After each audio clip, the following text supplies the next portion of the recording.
Disculpad los minutos de retraso, pero estaba con Clint, ¿de acuerdo? Con Clint, con K.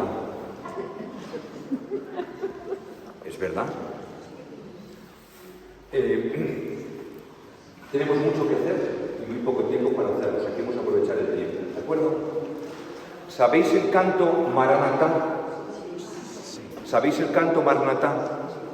Hay muchas músicas con este canto, muchas músicas con esta expresión, pero es importante que empecemos la charla de hoy con esto, porque los primeros cristianos nos han legado un anhelo grande por el encuentro definitivo con el Señor. Es decir, lo que la historia pretende, lo que la historia espera, lo que la historia anhela, es el encuentro último y definitivo con el Señor. Habrá un encuentro personal, que hemos visto en el credo, estamos trabajando este año en el credo, y estamos viendo diferentes aspectos de la vida cristiana, ¿no es cierto? Que el día de nuestra muerte, cada uno se va a encontrar con el destino final de su vida. Cada uno se va a encontrar, esperemos, todos, esperemos, con el Señor. Pero también queremos que la historia entera será recapitulada, el cosmos será ordenado por la presencia del Señor Jesús, del Señor. Este anhelo de vuelta del Señor, este anhelo de orden, este anhelo de sinfonía del universo, que sería lo que llamamos el juicio final o el orden definitivo, el orden cósmico, los cristianos lo han expresado con un grito, Maranatá, ¿de acuerdo? Maranatá. Esta es la oración primera de los cristianos, que aunque hablaban en griego, el Evangelio fue escrito en griego, el Evangelio fue predicado en griego, las primeras comunidades cantaban y celebraban en griego, aunque estaban en el Imperio Romano. El latín al principio era una lengua solo para la administración, pero la gente normal hablaba griego, un griego común, un griego koiné, un griego de andar por casa, pero todos se entendían en griego. De hecho, la Iglesia de Roma celebró la liturgia, la misa, los sacramentos en lengua griega hasta el siglo III, ¿de acuerdo? Durante los 3 primeros siglos, todos los siglos de las ¿cómo se llama?, de las persecuciones de la Iglesia, se hablaba únicamente griego en la misa. A partir del siglo III comienza un cambio al latín. Y el latín ha estado vigente durante más de un milenio y un milenio después hemos cambiado a las lenguas vernáculas, ¿de acuerdo? Las primeras comunidades hablaban una lengua que era arameo, la Iglesia primitiva hablaba otra lengua que era griego, después se cambió al latín y hemos cambiado a las lenguas modernas, pero siempre hemos mantenido algunas palabras en lenguas originales. Por ejemplo, podemos poner algunos ejemplos de palabras que vienen directamente de la época de Jesús. ¿Podemos poner ejemplos de palabras que vengan directamente de la época de Jesús? Hermana, una palabra, venga. 1, 2, 3, responda otra vez. Por 25 pesetas, una palabra. Claro, por eso le he preguntado. Porque digo, está con Santa Lucía.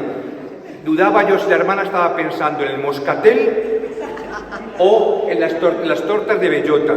Tenía esa duda yo, la hermana. ¿Alguna palabra que venga de la época de Jesús que no hemos traducido? Por ejemplo, Kyrie eleison, viene de la época de Jesús, es griego. ¿Alguna palabra en hebreo que tampoco hayamos traducido? Venga, además de Kyrie eleison, palabras que no hemos traducido. Hosanna, muy bien. Amén, otra, muy bien. Talita Kumi, pero no lo utilizamos. Talita, que está en el Evangelio, pero no lo utilizamos. Pero utilizamos amén, utilizamos hosanna, utilizamos Kyrie eleison. ¿Qué más palabras utilizamos? Amén, ya lo hemos dicho. Christ eleison, ya lo hemos dicho.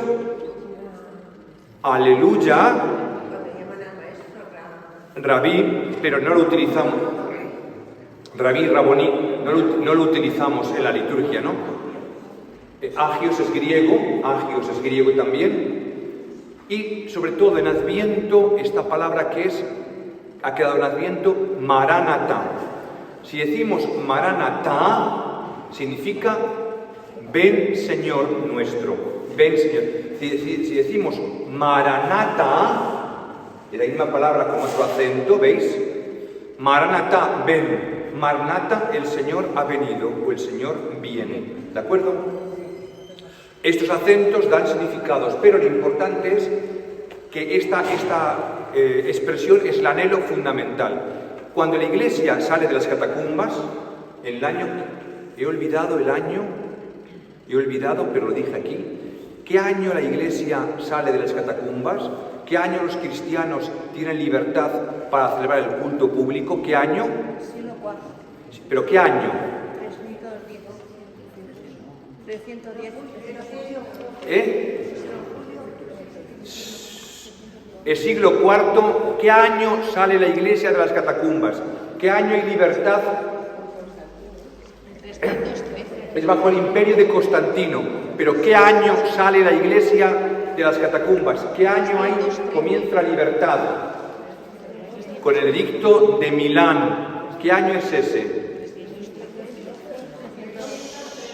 Unos 10 años después de la muerte de Santa Lucía. Unos 10 años después de la muerte, Santa Lucía no conoció libertad. ¿De acuerdo? Santa Lucía no conoció la libertad. Santa Lucía vivió todavía en una época de persecuciones. Es más, también hemos dicho aquí, y estamos recordando, ¿quién es el último emperador que persigue a los cristianos? Diocleciano.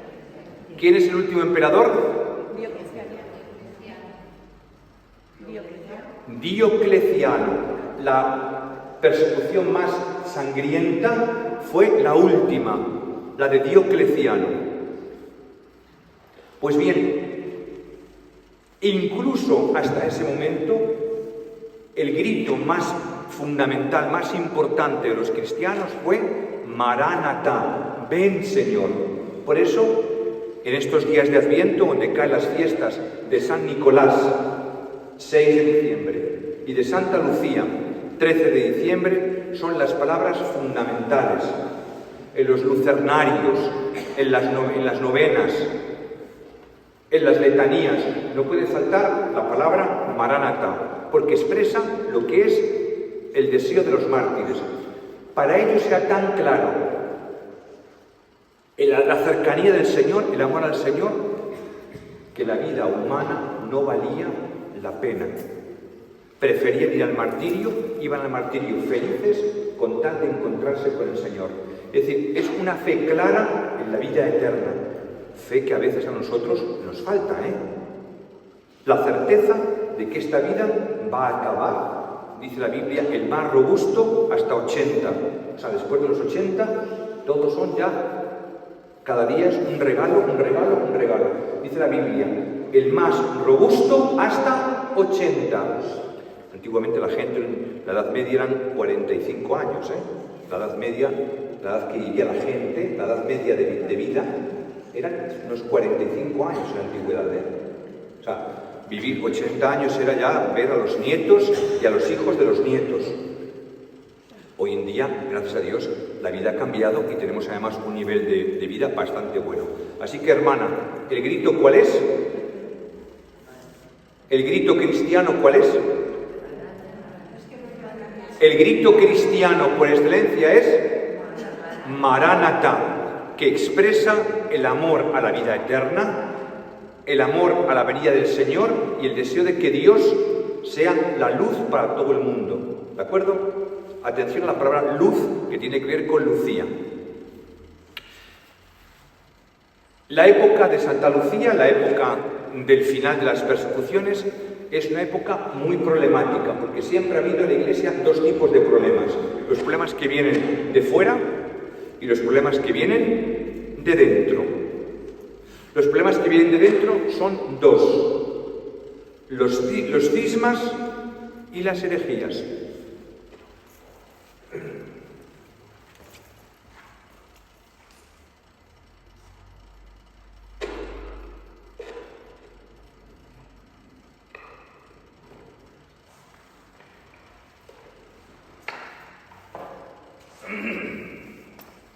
Esto retumba y no. En la Iglesia siempre hay problemas internos y externos. Los internos se llaman cismas o herejías, ¿de acuerdo? ¿Qué es un cisma? Los cismas son divisiones. Siempre desde que hemos comenzado, lamentablemente ha habido entre nosotros divisiones. Cristo ha dicho en la última cena 2 veces: Padre, que sean uno, que no se dividan para que el mundo crea. Es decir, Cristo ya ha previsto las dificultades. Siempre hay gente que está con insidias, con divisiones. Y luego están las herejías. ¿Qué son las herejías? Los errores que crean en la comunidad dudas, dificultades. Cristo no es Dios, los ángeles no existen, el diablo no existe, la Virgen María no es virgen, el Papa es idiota. Es decir, estas cosas van minando la unidad de la Iglesia. ¿Os dais cuenta? Las herejías. Y eso ha hecho que desde el principio estemos divididos. Nos hemos dividido muchísimo en la Iglesia y lamentablemente seguimos divididos. Protestantes que no aceptan la autoridad de la tradición de la Iglesia. Los protestantes no aceptan la autoridad de la tradición. Los ortodoxos, el Oriente, aceptan la tradición, pero no aceptan el ministerio del obispo de Roma. No aceptan el ministerio del Papa. Entre nosotros, uno que piensa A, otro que piensa B, y se enfrentan. Entonces, esto pasaba también en la época de Santa Lucía, en la época de San Nicolás, porque San Nicolás muere unos 30 años después de Santa Lucía. Es decir, Constantino el emperador, San Nicolás, o Santa Claus si queréis, Santa Claus, que es San Nicolás. A mí me gusta mucho decirlo Santa Claus para que la gente le suene, porque Claus es la última frase, la última sílaba de Nicolaus.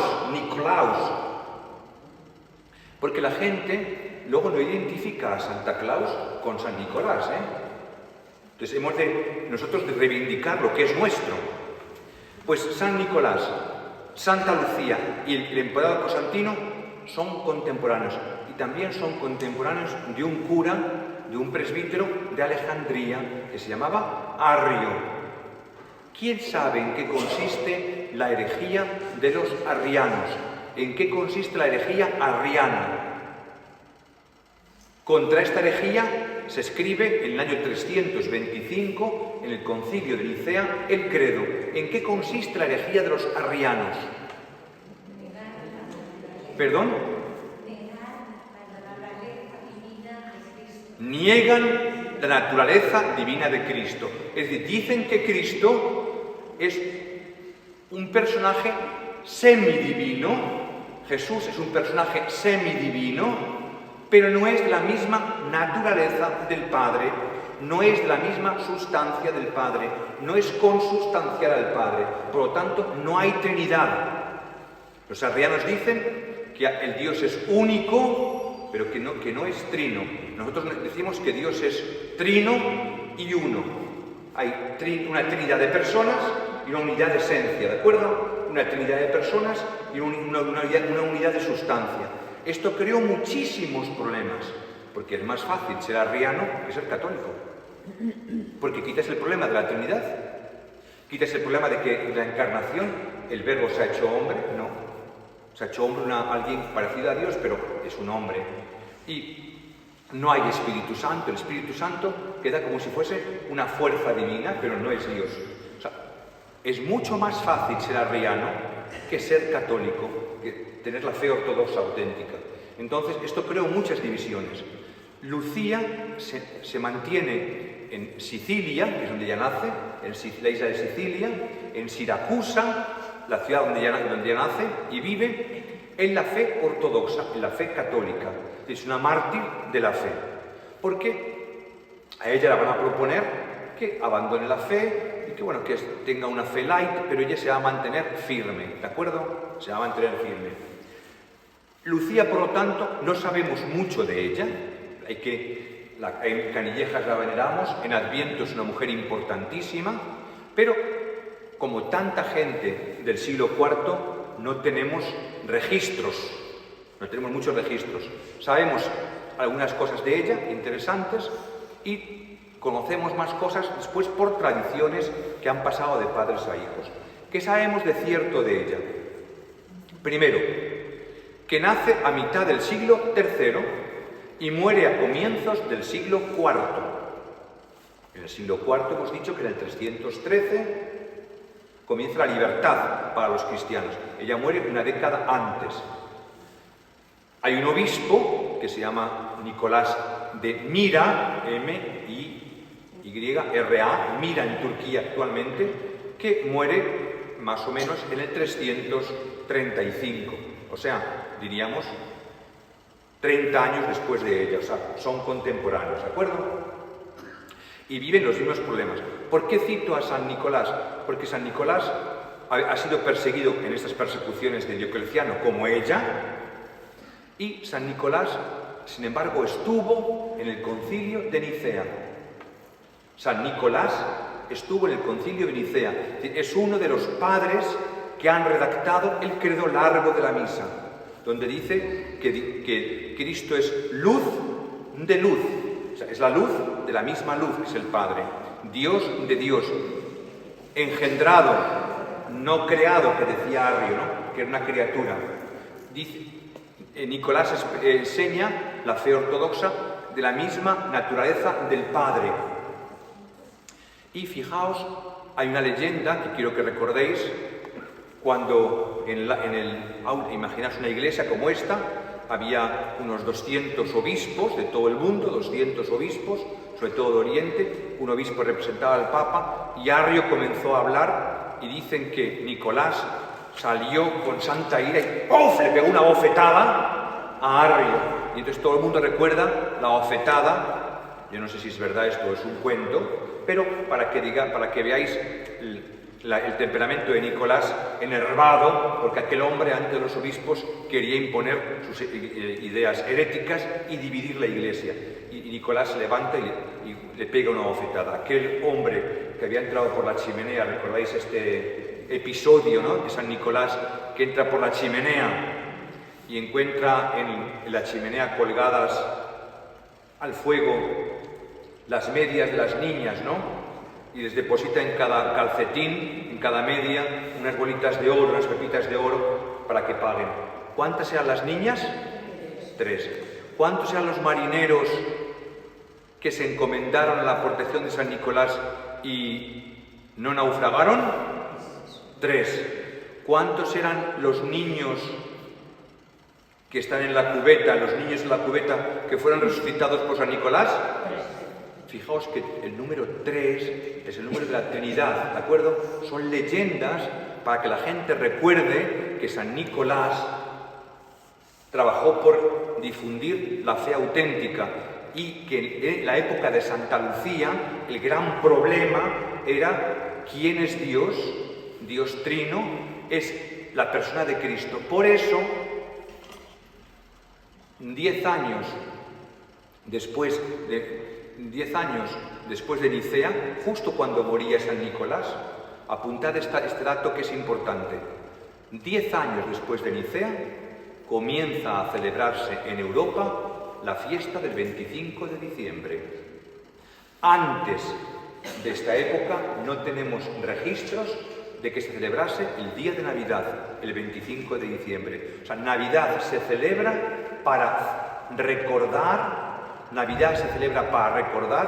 lo que el concilio había dicho, que el Verbo se había hecho un hombre. Dios se hace hombre para que los seres humanos, los hombres, entren en la esfera divina. Dios se hace hombre para que el hombre se haga Dios. Esto es la problemática de la vida de Lucía, de la vida de Nicolás, y es importante para siempre con la fe en la vida eterna, siempre con la fe en el más allá, siempre con la fe en el reino de Dios. Atención a la palabra Maranatá, porque tiene que ver con el moscatel. La gente, si no lo entiende así, no entiende las cosas. El vino, moscatel, tiene que ver con la vida eterna. El vino tiene que ver con la esperanza del banquete, de las bodas, del banquete de bodas. Y sabemos físicamente una ciudad, Siracusa, Sicilia, y también sabemos un dato interesantísimo, y es que su madre está enferma y la hija le dice: vamos al volcán, ¿sabéis dónde está? El Etna. El Etna. Debajo del Etna está Catania. Y en Catania estaba el sepulcro de Santa Águeda. Santa Águeda. Y Lucía lleva a su madre al sepulcro de Santa Águeda y la madre se cura. De hecho, en el canon de la misa, en la plegaria eucarística de la misa, siempre se cita juntas a Lucía, Águeda y Lucía, porque Lucía era muy devota de Santa Águeda. Y la devoción a Santa Águeda va a traer la devoción también a Santa Lucía. Son datos, como digo, históricos. El nombre de Lucía. Lucía es un nombre griego, pero en latín, Lucía, la gente la entendía como referida a la luz, ¿veis? Lucía de luz.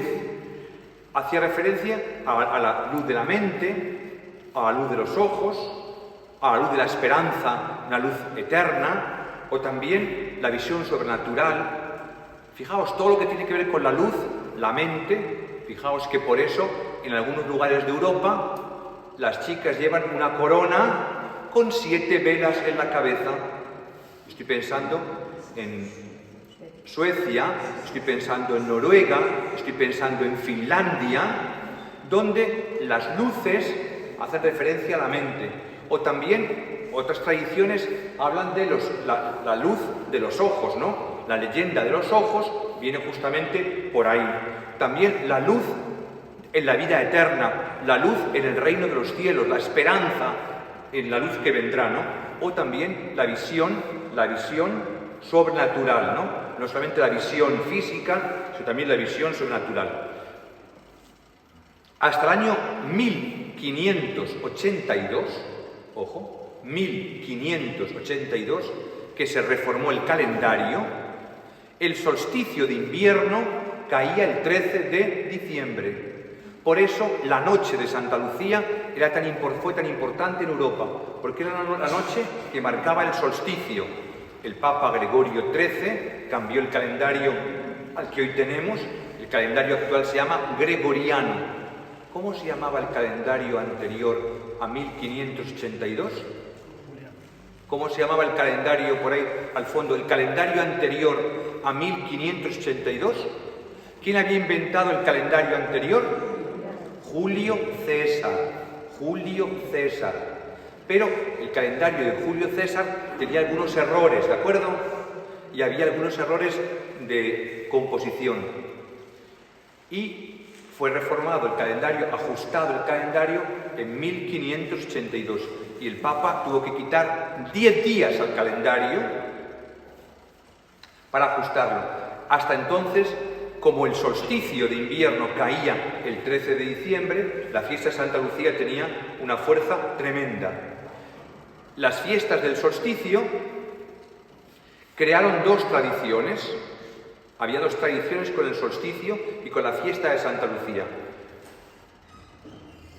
Una era encender lámparas, encender lamparillas, velas.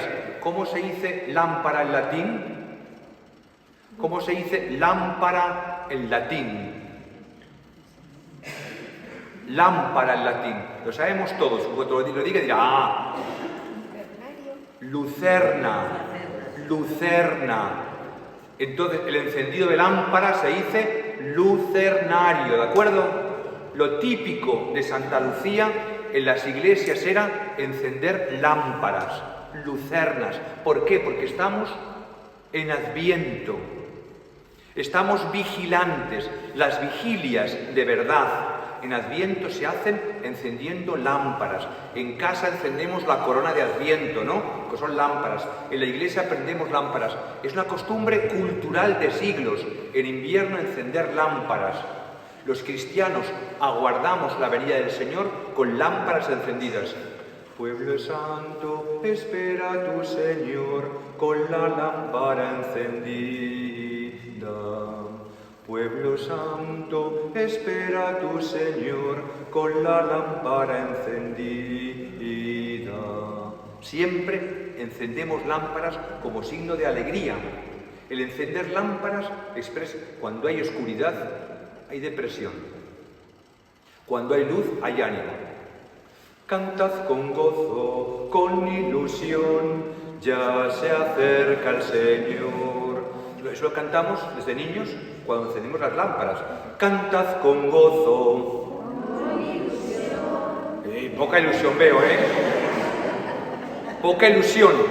Cantad con gozo, con ilusión, ya se acerca el Señor. Dale, venga. Cantad con gozo, con ilusión, ya se acerca el Señor. Ha entrado una señora y en vez de cantar mira a la otra como cantas,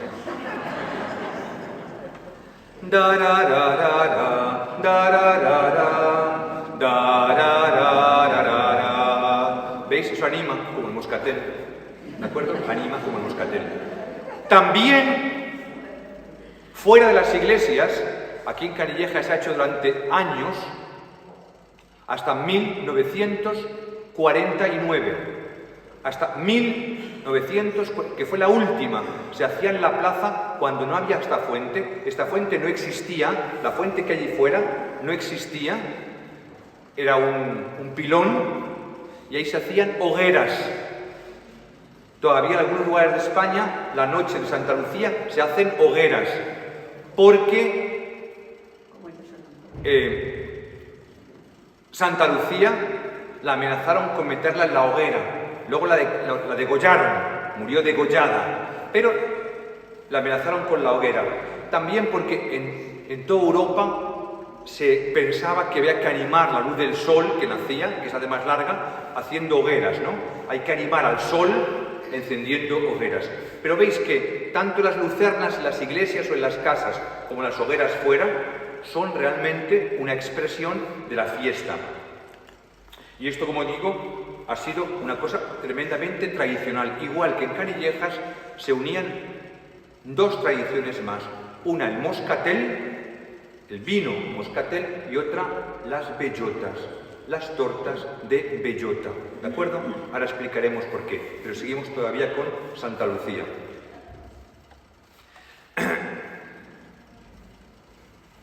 Se ha hecho famosa entre nosotros la santa por una leyenda, es solamente una leyenda, pero es una leyenda interesante. Dicen que tenía ojos muy bonitos y que tenía varios pretendientes, pero ella quería desde pequeña consagrarse como virgen al Señor, quería ser una virgen consagrada, ¿no? Y iba diciendo que no a todos los pretendientes. Y un pretendiente desairado, ultrajado, denunció al pretor que era cristiano. Y ahí se jorobó el pastel. Aquel hombre, por envidia, por rechazo, la denuncia. Y hay unas leyendas preciosas. Por ejemplo, ¿nos puedes, Menchita, enseñar algún buey? Por ahí tienes algún cuadro con bueyes. ¿Algún cuadro con bueyes? Intentan arrastrarla, pero no hay bueyes en este cuadro. Aquí tenéis algunas cosas bonitas. Dicen, mira, aquí tenéis luego lo miráis despacio. Esto lo han hecho para la catequesis de los niños aquí en la parroquia. La atan con cuerdas, la van a llevar al martirio y sin embargo no pueden moverla del sitio. Ven las cuerdas, la atan y no pueden moverla. Y dicen que traen una yunta de bueyes y que la yunta de bueyes no puede con aquella virgen consagrada al Señor, ¿no? Esto lo veréis despacio después porque merece mucho la pena. ¿Veis aquí debajo? Está la hoguera de la que os he hablado. La hoguera, la meten en la hoguera, pero la leña no arde y no se quema. Eso pasa con algunos santos que los meten en las hogueras, recordáis el tema de la luz, pero no arde. Entonces tendrán que recurrir directamente a la espada, que eso siempre funciona, ¿no? Entonces, ¿tienes algún cuadro más por ahí? Bueno, pero ya son imágenes solas. A ver, trae alguna para que veamos. Cuando van con Santa Águeda.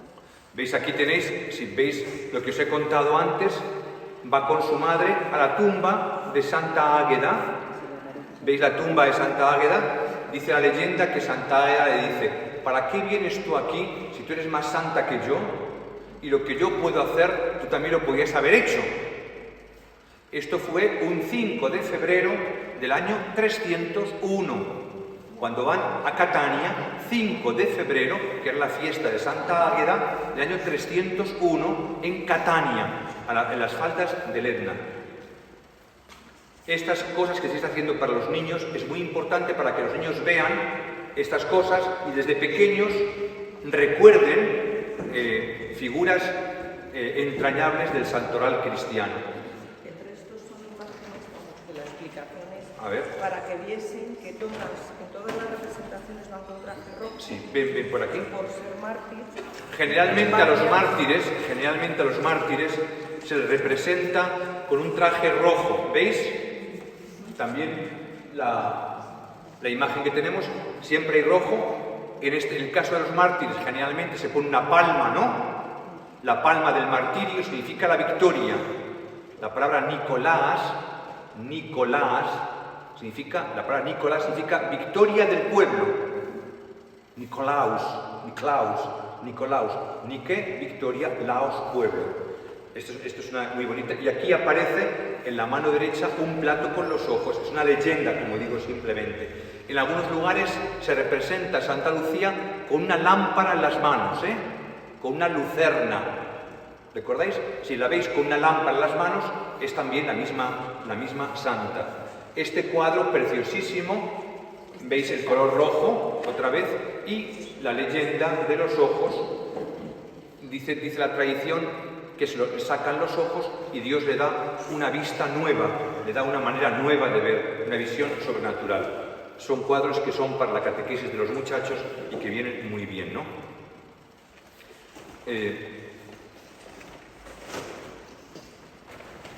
Ella fue sepultada.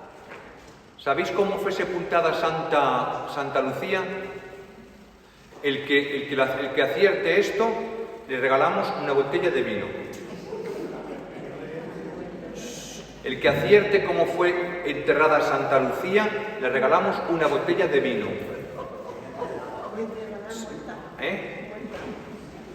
Además de muerta, ¿cómo fue enterrada Santa Lucía?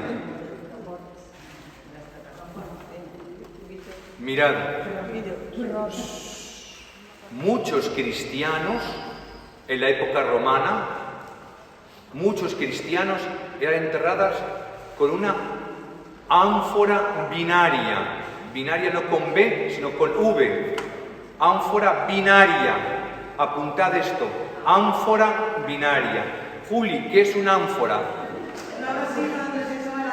Una vasija donde se echaba el aceite. En este caso, el vino. A Santa Lucía, como a tantos cristianos, se desenterró con una ánfora llena de vino. Una ánfora llena de vino. Era como un pasaporte. Muchos cementerios romanos, buscad en internet esto, porque yo he cotejado muchos cementerios romanos, muchísimos, tienen tumbas con ánforas de vino y todavía se conserva el vino sellado con cal, porque Jesucristo dice, esto es una costumbre popular, pero los cristianos la aceptan, porque Cristo dice, no volveré a beber del fruto de la vid hasta que lo beba en el reino de mi Padre. ¿No es cierto? Es decir, para la cena eterna, para el banquete de bodas del Cordero, hay que llevar vino. Ser enterrado con vino, es decir, yo voy a una fiesta. ¿Os dais cuenta? Además de que el vino es bueno beberlo en invierno porque entramos en calor, el vino moscatel entra muy bien porque es dulce, es un signo, ese vino bendecido, de que nosotros estamos invitados al banquete de bodas del Cordero, al banquete del Señor. ¿Qué decía hoy la primera lectura? Pensad, ¿qué decía hoy? En primer lugar, ¿de dónde se sacaba hoy la primera lectura?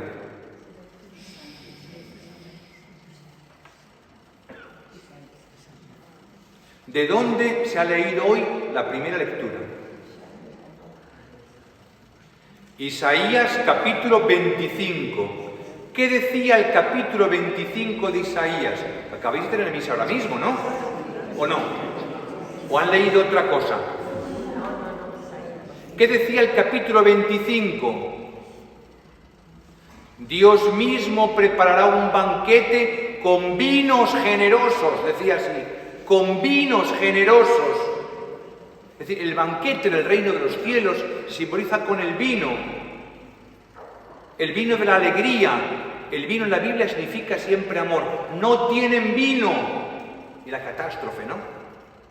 Pues a los muertos les ponían el vino en el ataúd, ¿eh? Fijaos qué bonita idea.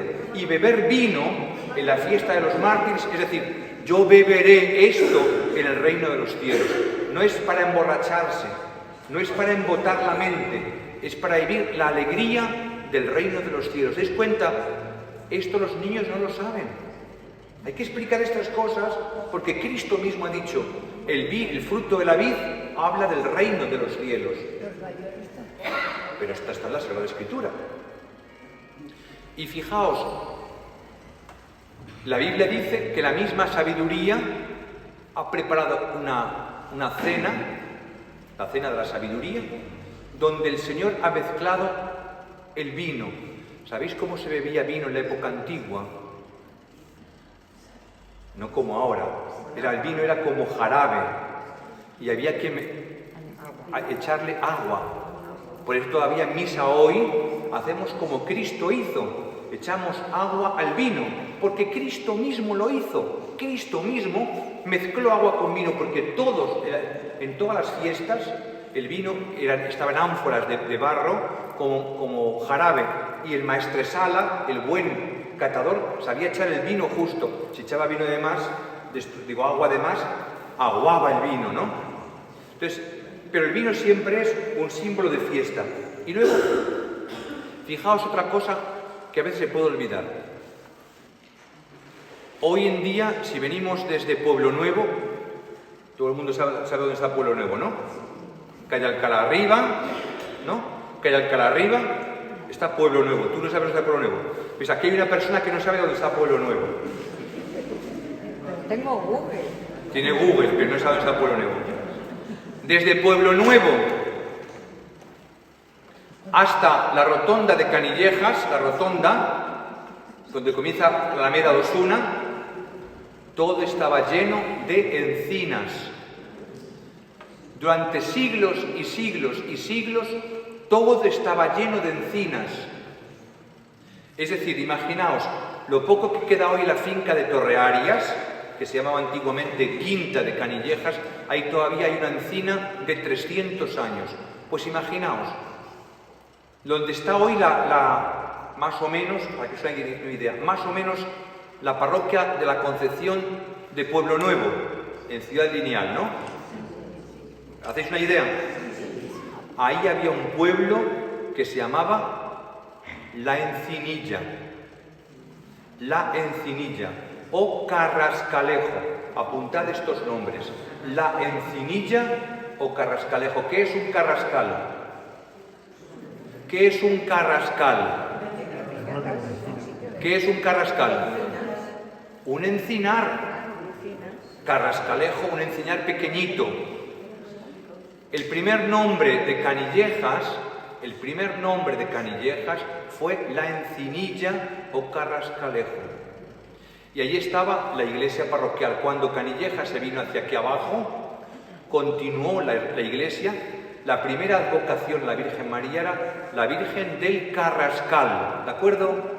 La Virgen del Carrascal. Por lo tanto, tendríamos que hacer en la vida, lo tengo yo por aquí, no sé dónde lo tengo, llaveros de bellotas, unos llaveritos que aparece la imagen de la Virgen, ¿no? Para recordar que la primera parroquia, la primera advocación a la Virgen María era el Carrascal.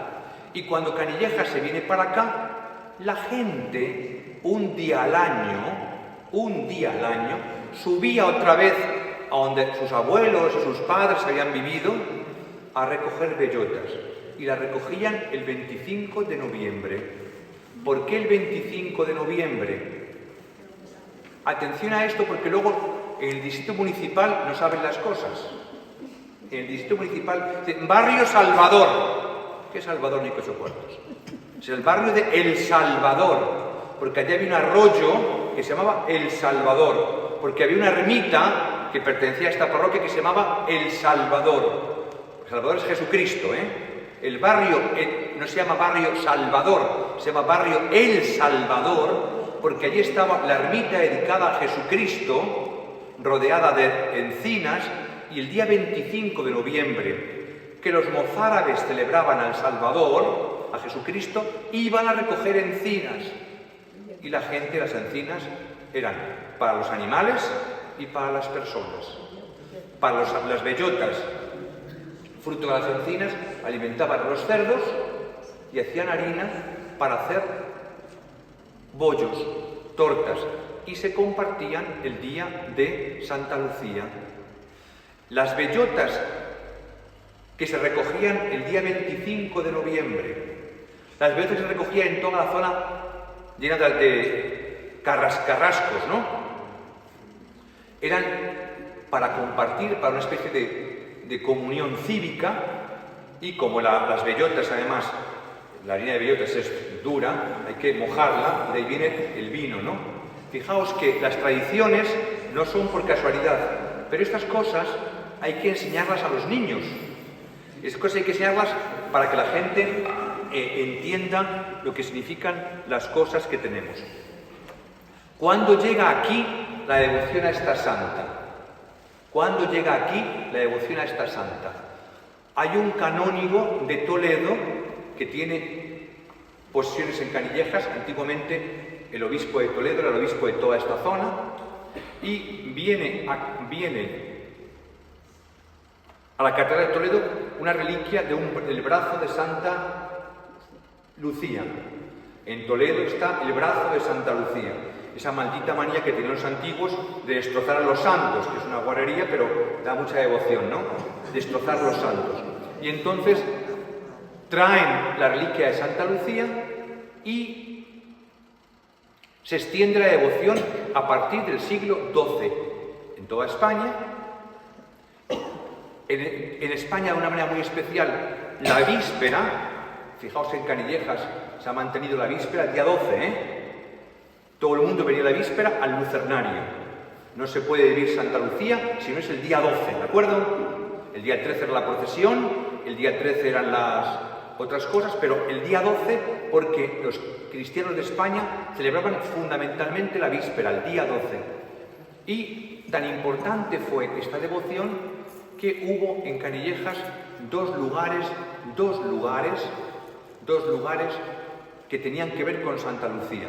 Cata, ¿sabes tú los lugares que tenían que ver con Santa Lucía dónde estaban? Cata, ¿dónde estaba antiguamente el colegio de Santa Lucía? Cata, ¿dónde estaba el colegio de Santa Lucía? ¿Dónde? Más allá de Santa Adela, donde está el prado, que se llamaba la dehesilla. El prado se llamaba Prado de Santa Lucía, o dehesilla de Santa Lucía. Luego ahí Franco hizo los tejadillos negros, que vino el caudillo a inaugurar esa cosa.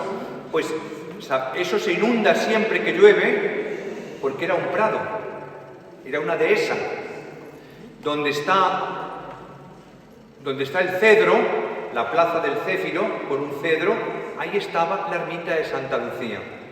Y la mujer, esto es auténtico, la mujer que hizo esa ermita en el siglo XVII está enterrada ahí en la puerta, donde está la calefacción, ahí en la puerta de la parroquia, ahí, porque toda la iglesia esta es un cementerio, como sabéis. La fundadora de la ermita está enterrada justamente en esa esquina. Lo sabemos bien porque en el libro de la parroquia pone el día, el año y el lugar exacto, y pone ella fue la fundadora de la ermita. Pero además del prado de Santa Lucía, las tierras de Santa Lucía con otra ermita están justamente donde hoy está el Hospital de Navarra. ¿Veis el Hospital de Navarra? Ahí estaban las tierras de Santa Lucía, para que no olvidéis la importancia que tuvo. En el siglo XIX hubo una gran desamortización, el gobierno se quedó con las posesiones primero de las religiosas, luego de los religiosos, y luego, además de destruir el patrimonio, se quedó con muchas cosas de las hermandades de las parroquias, y eso eran las tierras de la hermandad de Santa Lucía, porque en Santa Lucía había dos grupos de personas: los albos, albos significa los de la blanca, albos, en latín alba es blanca, ¿no? Los albos y los siracusanos. Los siracusanos daban devoción a Santa Lucía y los albos a la Virgen Blanca, ¿de acuerdo? El caso es que todos, albos y siracusanos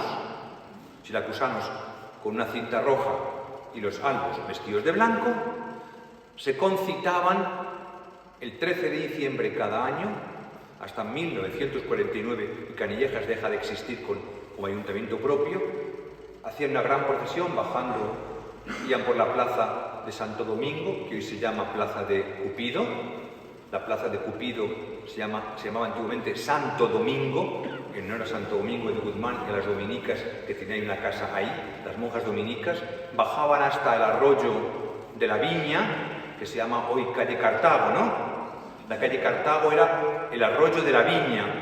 Cruzaban el arroyo de la Viña, hacían las hogueras y allí compartían el moscatel y las tortas. El moscatel luego se había rifado en la plaza, porque el moscatel lo pagaba antiguamente el Ayuntamiento de Canillejas. Cuando deja de haber ayuntamiento en Canillejas para unirse a Madrid, desaparecen entonces todas esas tradiciones. Felizmente los cristianos de Canillejas, las parroquias de Canillejas, Santa Adela, La Blanca y El Camino, no pueden olvidar que esta mujer ha aglutinado la fe de todos, que ha profesado con su nombre, Lucía, Luz, nos recuerda la importancia de la fe ortodoxa y también nos recuerda la importancia del tiempo en el que estamos en Adviento para estar con las luces encendidas. Yo es todo lo que sé de Santa Lucía, no sé mucho más ya, y tampoco sé mucho más de Canillejas, así que ya me callo para que preguntéis algo y sé contestarlo, y si no, bendecimos las tortas y las comemos. ¿Alguna pregunta? ¿Qué hora tenemos? Unas 25. ¿Alguna pregunta? ¿Alguna duda? ¿Sugerencia? Bueno, pues la cita... ¿Por qué cortó el ramo de la oliva? ¿Por qué cortó el ramo de la oliva? ¿Quién cortó el ramo de la oliva? Hombre, le dice que Santa Lucía cortó un ramo de la oliva fresca. Yo no tengo ni idea de nada de eso. La mayoría de las cosas de Santa Lucía son leyendas. No olvidéis eso. Cada pueblo, cada región ha inventado leyendas. Cuando no sabemos la historia de los santos, hay que cantar canciones y son leyendas. ¿Qué día tenemos el encuentro de enero? El 8 de enero nos vemos aquí, ¿de acuerdo? La próxima catequesis será ya después. Ahora os van a repartir unos folletos. Os he traído como regalo para repartiros unos folletos para que los leáis en Navidad. Son folletos que hacemos en mi parroquia y tenéis así material para rezar en casa. El otro día os traje cosas sobre las luces y ahora os traigo otros folletos distintos, son folletos diferentes. Podéis también llevarlos a los amigos para que puedan difundir, ¿de acuerdo? Son materia catequética, son catequesis sencillas para que podáis difundir a la gente. Si os fijáis, dame una por favor, dame una. Mirad, esta es, como no nos veremos hasta después de Epifanía, este tríptico lo ponéis en casa, para recordar que el 8 nos vemos, y es La bendición de Epifanía, una costumbre antigua, son los números que se ponen en las puertas de las casas. Los números que se ponen en las puertas de las casas en Epifanía. Tenéis una preciosa catequesis para que recéis en familia. Y el día 8 de enero explicamos esto. Nos ponemos de pie para rezar. Respondemos todos diciendo: ven, Señor Jesús. Maranatá. Ven, Señor Jesús. Maranatá. Ven, Señor Jesús. Maranatá. Ven, Señor Jesús.